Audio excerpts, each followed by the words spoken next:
I don't know if anybody missed it, but the trains are on strike again. It's RMT, which means this segment's going to be full of plenty of juicy Mick Lynch coverage. Don't you worry. We'll definitely be getting the Chad Mick Lynch footage out for this particular segment. But since the last train strike has happened in June, did not yield sufficient um, settlements or negotiations from the train operators. They're going on strike again this week. Um, Again, the reasons why it's not just pay, just to kind of head this one off, as in before the angry commenters on Future on YouTube go, I don't earn £62,000 like the train drivers do. These are just greedy people. Well, not the train drivers specifically that are on strike. It's mostly support workers on people as low as £18,000 per year. So all of you people in the YouTube comments, you can shut the fuck up. But it's mostly to do with changing conditions, changes to work-life balance, change to pension plans, loads of different stuff. And so they're going on strike again, as you would expect from a lefty channel. They have my full solidarity, and they absolutely should go on strike, and everyone else should go on strike. You should join a union, and theoretically go on strike. So let's first of all, let us go to the man himself, just explaining what the kind of the background to the continuation of this dispute. Now, the Transport Minister, Grant Shapps, is going to come up a lot in this. Obviously, it's a transport strike, and he's a transport minister, so he should be involved in trying to make sure that the strike action doesn't happen, so that it's better for the people who work on the trains and better for the people who do use them as well. But anyway, I will leave it to the man himself to detail the issues with regards to the train strikes. Let's go. He's responsible for this dispute in the sense that he has a veto on what the train operating companies can offer us. It's written into their contracts that he's directly responsible for industrial relations, and he can dictate what the terms are. And the fact is they've made no offer on pay towards our members. What they've offered us is mass redundancies, recontracting our members on inferior terms and conditions, massive changes to their work-life balance, and cuts in Network Rail to the safety regime of up to 50% of the inspection. So he's caused this problem, and he's got to facilitate a way out of it, and he could do that today. And if he wants to facilitate a negotiated settlement, I'm very happy to deal with him. But what he won't do is contact me or any of my officers or any of the people responsible for this negotiation and create a way forward. He's responsible for this dispute. Now, and Mick Lynch is absolutely correct. He has the power to be able to make sure that these strikes don't happen. And the issue is that from what I will be getting onto from moving forward, there is this move from the Conservative Party, from the new Conservative candidates, from people within the cabinet. Loads of different people have come out in favour of more kind of draconian laws around strike action. So you've got to understand that they don't want an end to the dispute. The Tories do not want the dispute to be settled. They don't want to give them the good pay rise. First of all, because it means essentially the unions have won. That means that could lead to further strike action down the road, which would impact their donors' pocketbooks, right?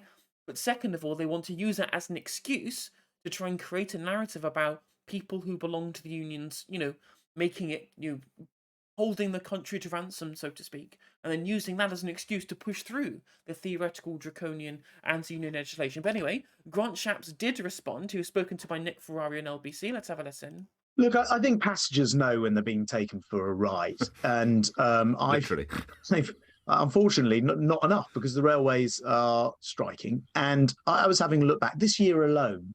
The unions have lodged 60 disputes in the 3 years I've been Transport Secretary. 160 disputes. There's not been a single day where there hasn't either been strike action or the threat of strike action outstanding in the 3 years since I've been Transport Secretary. It's almost like no one's had a pay rise in 3 years, and they're also trying to tear up the rules about what they can and can't do with regards to hire and rehire and things like that. The operators, that is. And it's funny how this was the guy who said that P&O ferries essentially doing huge mass redundancies so they could hire agency workers on cheaper contracts who weren't trained properly. He was like, "Oh, this is a scandal. This is outrageous.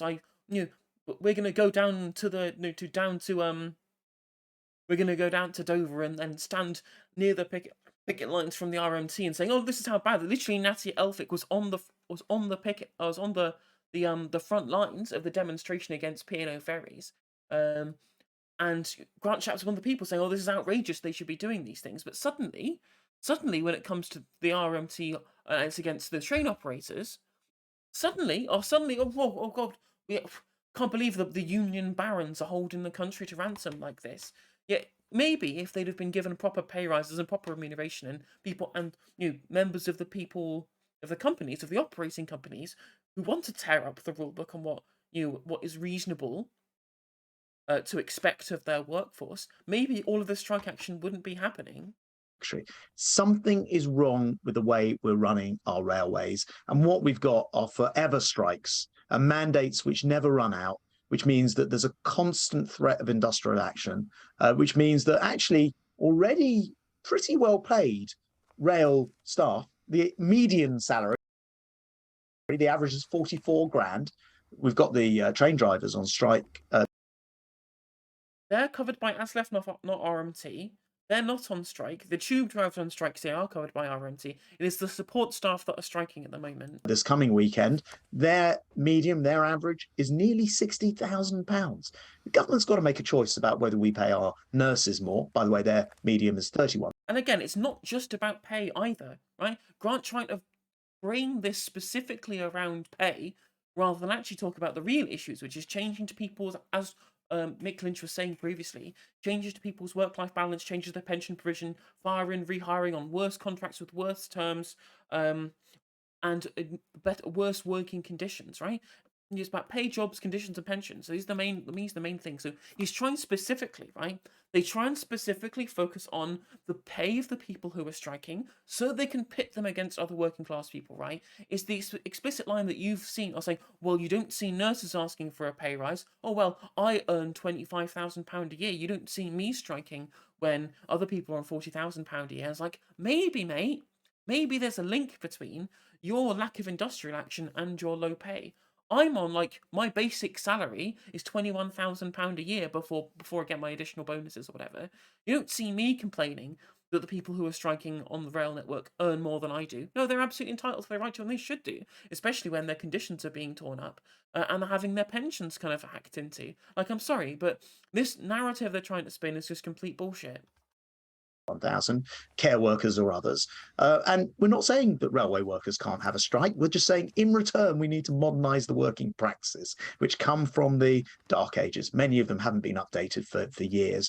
And we're saying that's got to be done at the same time. That's where we're up. Again, they won't tell us what the modernisation is. I mean, Mick Lynch was on Question Time, and he explained about how there's plenty of modernisation that's going on. What modernisation really is, it's just a kind of a buzz phrase that they can use to try and paint the union workers as being as being dinosaurs who won't get with the times, rather than people who don't want to have their their working life kind of decimated by your profit-seeking rail operating companies. I'm sorry, unless you can really tell me what specifically is the modernizations that they're looking for, then you'd all this is just trying to manufacture the consent of people against those who are striking. Up to on this, and I'm afraid it's a battle that we must this time win. We can't allow these union dinosaurs to keep holding us back. I literally said dinosaurs, and he was copied me verbatim there. What a surprise! With Mr. Lynch about 10 minutes ago, Mick Lynch about 10 minutes ago, and obviously he pointed to the salaries that are enjoyed by some of the managers, the bonuses that are taken, and the money reaped by shareholders. I won't go through all the figures; you'll have heard them before. How do you respond, Mr. Shapps? Yeah, I agree. Actually, I think those salaries have been too high in the past. The current CEO, although salaries. What about the shareholders, Grant? What about the shareholders and all the profits? Still very high.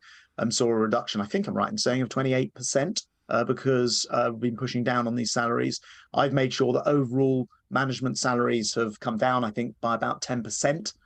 Since I've been Transport Secretary. I agree, no one should be earning excessively, but the idea that we should continue to work on the 1950s and 60s sort of terms, for example, not being able to staff the weekend railway on many lines without the goodwill and volunteering of staff. If there's a football game, say there was a big football match on Saturday night. Well, there could be a big one on Sunday afternoon, by the way, Secretary of State. There's a big one at Wembley, potentially. Exactly, yeah. What happens is that when there is one on a Saturday, on a Sunday, you end up not being able to run services on some of our lines. And that can't be right in a modern railway. We've got to... can anyone point to a time ever where they just had to cancel lines on a Sunday because they couldn't get staff? I'm sorry. Like, it's always been in this country that things are less populated on a Sunday. The rails run less frequently, the buses run less frequently, shops are open shorter. It's as simple as that. To actually be able to plan to run the railway every day in the contract. I don't mean people have to work 7 days a week. In fact, many railway workers get to work, train drivers, for example, get to work a 4-day week. Very nice. All I want to see is an efficient railway where people can get on with the job. And as I said before, passengers not being taken for a ride. And the problem is, but they won't actually go there and negotiate. That's the big issue. If he was actually out there properly trying to get a settlement, then we wouldn't be having this issue. But he's specifically trying to make sure that he stays arm length away from the negotiations as possible, so that they don't come to a head, so that he can keep hamstringing the operators who probably do want a settlement. The operators just want to be able to collect their profits and go home, right? They do not want the rail network to be held up by strike action. They would probably want a settlement. But Grant Shapps is explicitly trying to hamstring what can and can't be done, what settlements can and can't be had, specifically so that the narrative that I mentioned before can be drawn. Now, funnily enough, what I'm actually going to do is I'm going to play a clip of James O'Brien. And I can't believe he's on the right side of this issue, but he says here the James O'Brien is outlining why the RMT strike action is about much more than just the railways. So it'll be interesting to see James O'Brien be correct about an issue for once. Post-war, with the foundation of the welfare state, with the foundation of the National Health Service, with the foundation of a society in which people were protected and the rise of the trade union movement, everything got better. It never became perfect, but everything got better. True. It's almost like life was much better for everybody in the social democratic consensus, where wealth was spread and distributed more evenly across society, than right now, when we've had 40 years of trickle-down economics. All of that money has been siphoned up by the super rich and the mega wealthy. As Mick Lynch has said many times now, we have more billionaires than we've ever had. Has any of that wealth trickled down? Has it? Fuck. Our wages haven't gone up at all or barely has in the last decade. So he's absolutely 100% correct here. Because we recognised the dignity of the individual, and we recognised the rights of the humans in this country. The right to education, the right to healthcare, the right to protections at work against exploitative or even dangerous employers. You were protected at home, at work, at school, in hospitals, and it was a hard-fought battle.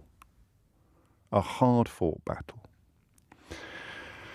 You can even make this argument, not even from some kind of moralistic standpoint about, well, everyone should deserve the right to X, Y, Z, everyone should deserve that. Even from a purely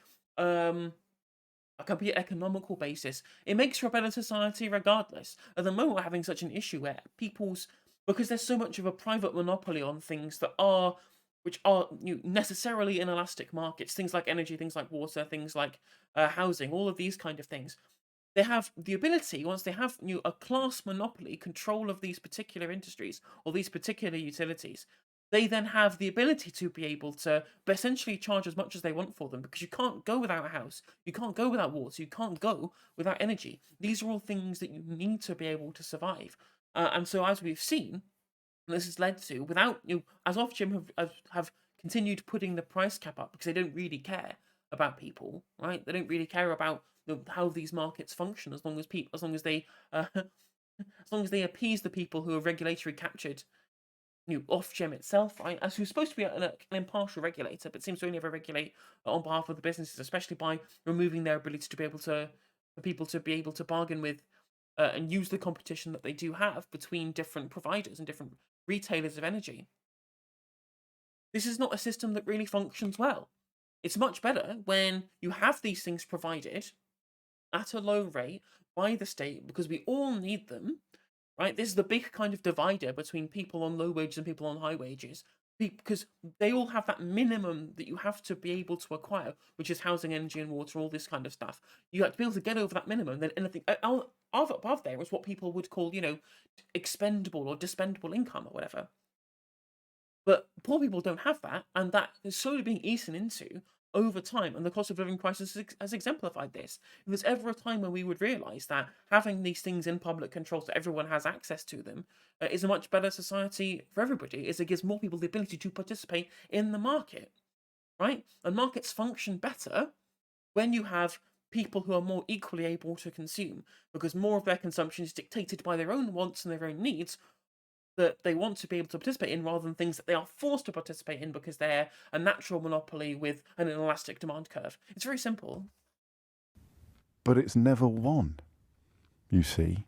And this is, I think, when I retire, when I hang up my headphones, it will be when I stop being taken by surprise by things, when I stop having moments of realization, when I stop feeling my comprehension of big issues improve, when I stop thinking, crikey, I'm still in the foothills of understanding stuff.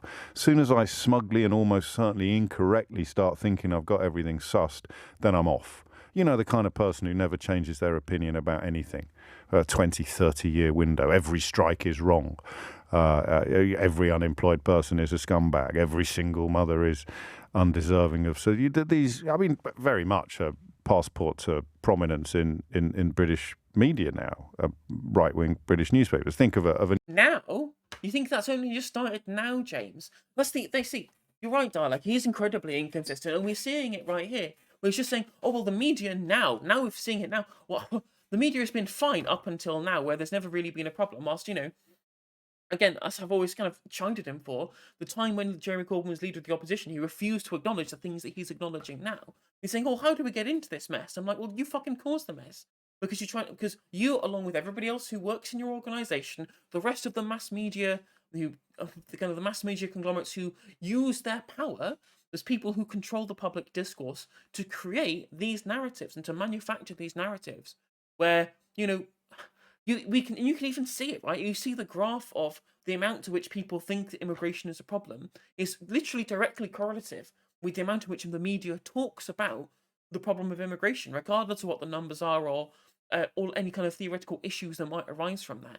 They're directly correlative because people are fed these narratives and fed these ideas from mass media organizations and have their consent manufactured. Like, the fact that he thinks that it's just started now, like, do you know if anyone remembers things like the benefit scrounger narratives all the way through kind of the Blair and Brown era, which led to the kind of essentially like the austerity program and the anti-disabled campaigns of the Department of Work and Pensions under the Cameron regime, right? All those people who died because of benefit sanctions, all those people who had all of their dignity stripped away from them to have to go for work capability assessments, right? People being declared fit for work when they can barely walk, when they have cancer. That's all downwind of that media narrative against the quote-unquote scroungers, right? So the media are incredibly good at manufacturing this narrative because their one driving ambition is always profit, right? That's what drives them. And anything that might compromise those profits, or anything that generates a certain clickbait narrative that they can gain additional readership for and additional money from doing so, they're going to do it. The newspaper columns, climate change, industrial action, unemployment benefit, whatever it might, public sector, whatever it might be, there it is. Absolutely written in stone, and no desire to understand anything. I'll hang up my headphones when I stop being taken by surprise by stuff. And the biggest thing to take me by surprise in the last couple of years is that realization that no progress is permanent. No progress is permanent. And that's why I find Mick Lynch a uniquely fascinating character. One of his predecessors at the RMT, Bob Crow, was similarly engaging and compelling and indeed brilliant at arguing. But there's something about Mick Lynch which I think is even more impressive and important, and it's a sort of bedrock of intellectual sophistication. There is... I mean, he tells it like it is. We've had so many years, right? We've had so many years of having MPs on the program, having people who want to have a media career in the future, right? Who want to see themselves as being somebody who the media can continue to invite on, and they can play nicey with Murdoch and the Barclay brothers and all those fuckers, right? We've had so many years of this, and people treading on eggshells, people having these incredibly rehearsed lines that they've got from their spin doctors at Labour or Tory HQ. It's all incredibly fucking, they're like simulacra, essentially. They're all just kind of alabaster statues repeating rehearsed talking points. They're completely new. There's no sincerity in what they're saying. Mick Lynch comes along and is just like, no, I don't really care about any media career. I just want to be able to have my terms and conditions for my members sorted out. They elected me as the General Secretary. I am doing the job they elected me to do. Now, let me talk about the issues that I have, how we can come to a solution, and the facts of the matter, right? So it doesn't give any fucking bullshit. He tells no lies. It's 100% truth, right? And he's not there to be a future LBC presenter like Wes Streeting or Angela Rayner or Matt Hancock seems to want to be with their little times being an LBC presenter. He doesn't give a shit about any of that. He just wants to come on, represent his members, and then go home. And that's that is a refreshing level of sincerity that basically hasn't been present in the media industry for about 30 years. For incredibly long time, we've never really got that level of straight talking sincerity out of someone who's been given media time, at least to this magnitude, like Mick Lynch has. I think perhaps a more urgent threat to those victories, to those protections, to those rights, that is really coming into focus quite fast. Liz Truss essentially boasting about how hard she will work to strip you of your rights. And she is doing so with a fair degree of confidence that you will cheer her for doing it. I mean, it's worth also mentioning that Liz Truss is somewhat appealing to the public, but also mostly appealing to the Conservative membership, right? Who obviously are all fucking rich cunts from Surrey. They don't give a shit. They couldn't care if union power went down, because they're all on fucking 100k and live in detached houses in the suburbs, right? They can give a shit. They honestly could not give two shits about what happened to the unions.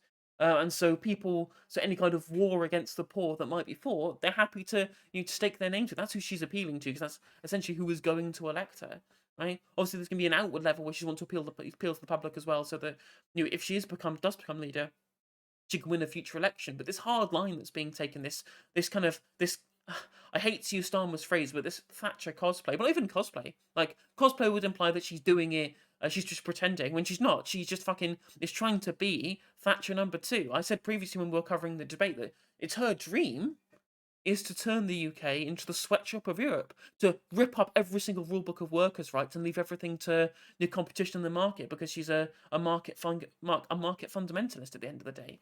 That's her plan.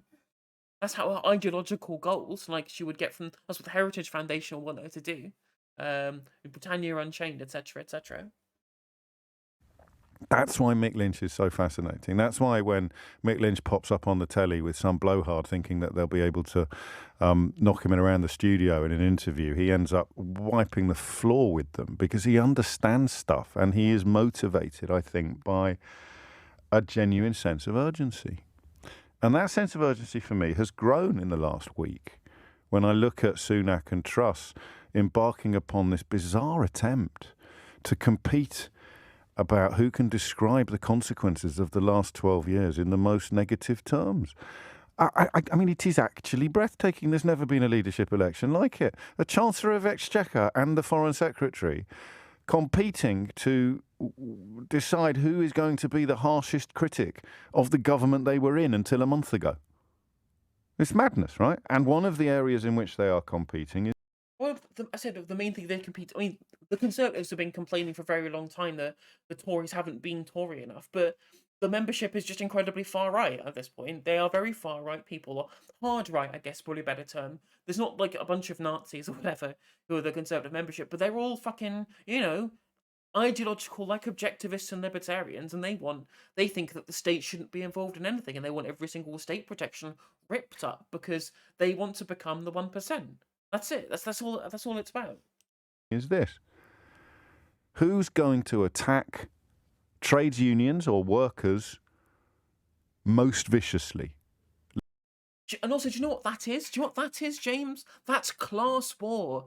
That's what that is. They're saying, oh, they're attacking trade unions, they're attacking workers. Yes, because they represent the bourgeoisie. Yeah, thank you for the subscription, Pre-Catty. Welcome to the Justice stream. That's the big issue, right? It is class war. The Tories represent the bourgeoisie. The memberships of the Tory party are predominantly members of the bourgeoisie. They get money or donations from the bourgeoisie. That is who they're meant to represent. The unions are the vanguard of the proletariat at this point, right? That's why they want to attack them, because they know that is who their class enemy is. Like, people keep saying, "Oh well, after all this time, Marxism is kind of discredited." I'm like, this is now has never ever been clearer to me.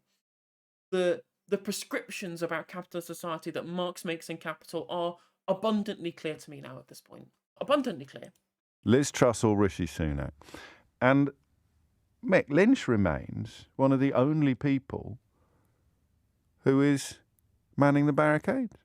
That's why this is such a fascinating week for me in British politics, and why this industrial action is about much more than railways.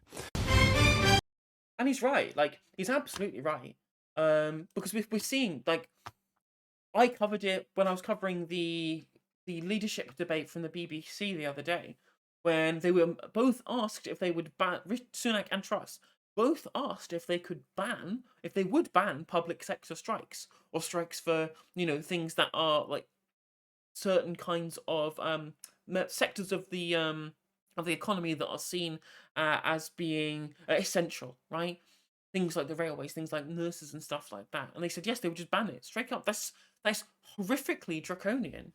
And Liz Truss, as was described there by James O'Brien, proudly displaying that she needs to take tough and decisive action to limit trade unions' ability to paralyse our economy. Essentially trying to finish what Thatcher started, essentially. Like, that's the kind of shit that they're saying. Like, we can't allow union dinosaurs to hold us back was the quote from Grant Shapps. We're in dangerous times. This is a dangerous one. Not only she's going to start nuclear war, she's going to destroy workers' rights and and try and turn us into somewhere where you have no fucking protections. She'll do everything in her power to make sure that militant action from trade unions can no longer cripple the vital services the hardworking people rely on. When was the last time you ever saw like huge amounts of strike action like we're seeing now? It's been ages. The idea that a couple of strikes, like we've got BT, Royal Mail, there was potential action from bin workers, from BA workers, all post-pandemic, right? This is not it's not like they've had like some kind of vice grip on the economy for the last 12 years. What we've seen is a huge amount of essentially a class consciousness come out of the result of the pandemic, how all of the money that was spent in the pandemic either got put into the pockets of conservative donors or all filtered up to the establishment, and then will never come back down because our economy is essentially rigged. And people have seen this in the wake of the pandemic and in the wake of the cost of living crisis that we're seeing now. And suddenly they've all started again. The idea that this has somehow been some endemic problem that needs resolving right away, when none of us have fucking pay rises for a decade. Like, so many people in this economy have just been sitting on low wages whilst costs have gone up and up and up and up. Costs of rent have gone up, costs of energy have gone up, general cost of living has been going up, and we're now in a crisis time. Of course they're going on strike. People need to fucking live, and they have no other recourse other than trade union action, as Mick Lynch quite rightly said. If you can't bargain, you have to beg. We're not going to beg to be thrown scraps from the bourgeois. We're going to bargain, and if people don't want to secede to any of our requests, then we'll go on strike and we'll weaponize the best power that we have. Let's have a look at the Liz Truss's article here.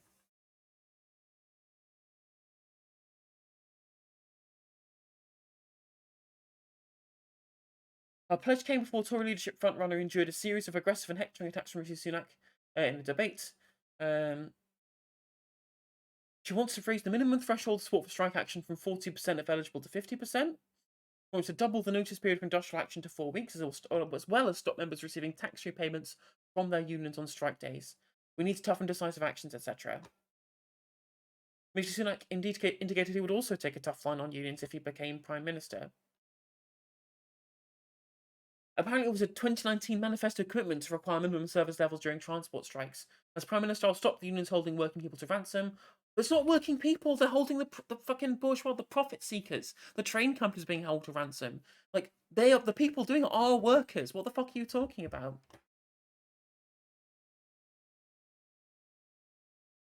What else is it? End unions being able to strike as many times as they like in the 6 months after a ballot. Stop members from receiving tax-free payments and increase. Yeah, so that's what we've just gone over there. So this is frighteningly draconian. Frighteningly draconian. And there was, I believe it was which video am I looking for? Is it this one? Yeah. So this was a TikTok that was released by the RMT Union account that you should definitely go watch. Of Mick Lynch responding to what Liz Truss said there.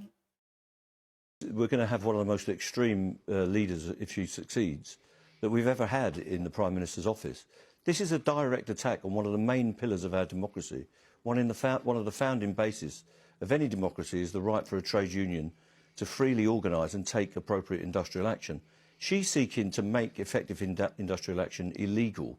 So people will have to use other means to take action and respond to the employers. Who's being held to ransom at the moment is the British worker right across the economy.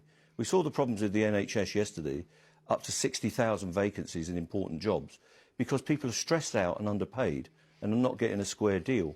What she wants is the trade unions to surrender so that we have a low-paid, cowed workforce in this country, which makes profit rampant and supports the people that support her, the 160,000 Tories that are going to vote for her in some kind of Surrey golf club scenario will be very pleased with this rhetoric.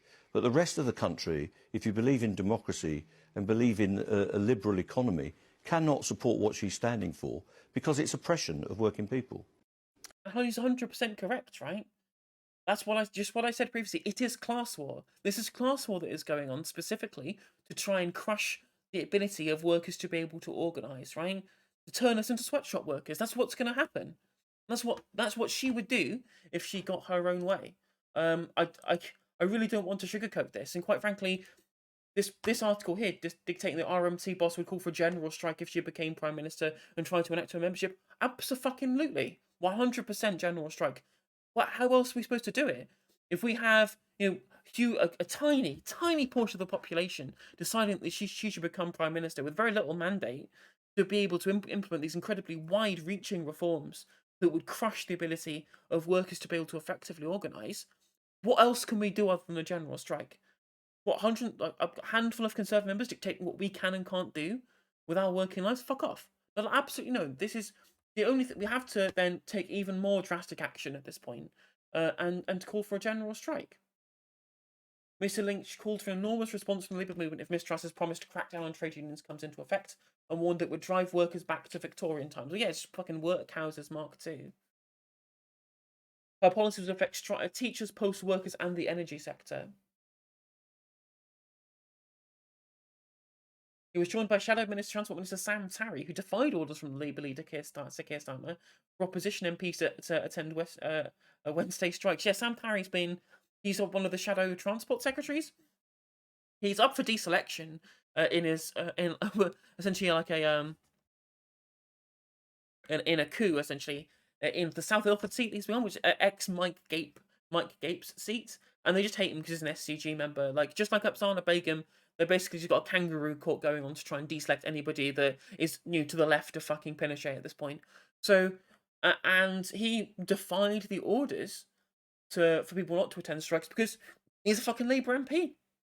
Labour MP are supposed to be the representatives of the unions in Parliament. So they should be given the opportunity to go on picket lines to show support for striking workers. I'm sorry, Keith, but that's just them's the breaks. I've got another video about that previously. I'm not going to tread over old ground about, Keith's anti-union lines, but, he's just 100%, he should be sending solidarity. And it just shows how pathetic the Ford report even is. The Paul Ward from The Independent tweeted out that people talking about Sam Tarry were saying, "Oh well, he's going to get fucked when the deselection express, quote unquote, comes along." And I was like, this factional infighting, they're happy. They don't care there's factional infighting as long as it targets the left. They can give a shit, right? And the media are happy to amplify the factional infighting whilst maintaining no coverage about the Ford report and what that did internally within the party. But that is quite a long digression. But yeah, you should support the RMT. Liz Truss is an incredibly dangerous woman. If you've got a picket line that you can go out to in future, you should absolutely go out. Unfortunately, I have a job to do, so I couldn't be there today. But, show your support online, continue to let your friends know, and most of all, join a fucking union, right? If that general strike comes along, you're going to need to be there on the front lines as well, so that we all know what we will do in the case that Liz Truss wants to completely curtail our union rights. Join the union and come out and join the general strike if one ends up happening, because we'll need you there, 100%. And if you're unhappy with low wages, poor conditions, little if no pension provision, then you should join a union and fight for your rights as well. Like, go to tuc.org.uk/join union and you can find out where to sign up and join the movement for better work, jobs, pay, and conditions moving forward. Thank you very much for watching, future YouTube viewers. I hope you enjoyed that segment. You can watch that live on my Twitch stream, which is in the link in bio. I will be live most days of the week. And if you could click the like and the subscribe button and ring that bell, will let you know when I go live on YouTube too. Thank you very much for watching, and I'll catch you on the next one.